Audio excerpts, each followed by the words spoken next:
So the new Steam machine was just announced, and honestly it looks pretty neat. But something about that announcement really bothered me, and it's something that I've seen before. It's the tricky way that people talk about Valve's devices. Its weakness is its strength, and its strength is its ability to take away its own weakness. What do I mean by that? Well, let's just look at a piece of Valve's marketing.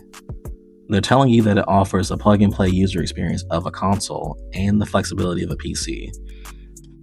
What they're not telling you is that you can't have both of those things at the same time. How do I know that? I have a Steam Deck, and I've actually tried to push that thing to its limits.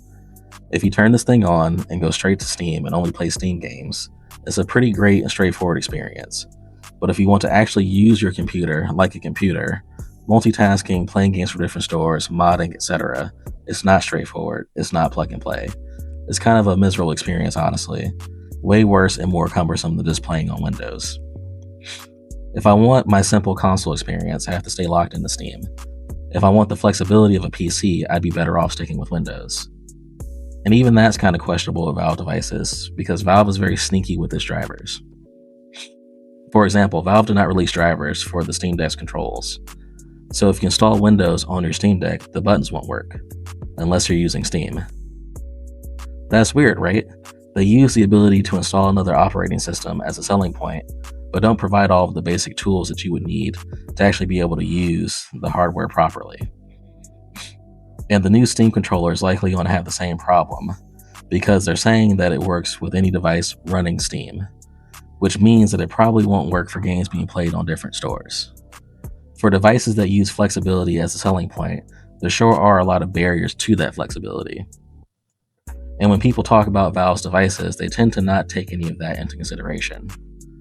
The Steam Deck is a PC, and it's awesome because it's simple, but that simplicity takes away all of its flexibility to the point that it's not really a PC anymore. And if I want to restore that flexibility, I have to take away its simplicity, which is the reason why it was awesome in the first place.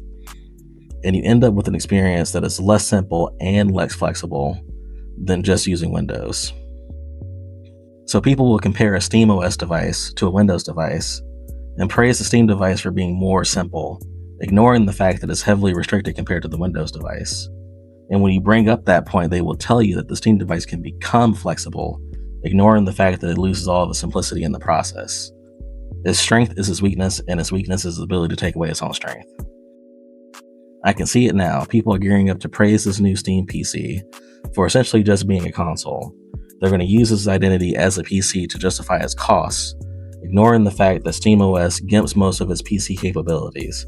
They're not going to apply any scrutiny to that fact, and they're going to let Valve sell you a lockdown console at PC prices again.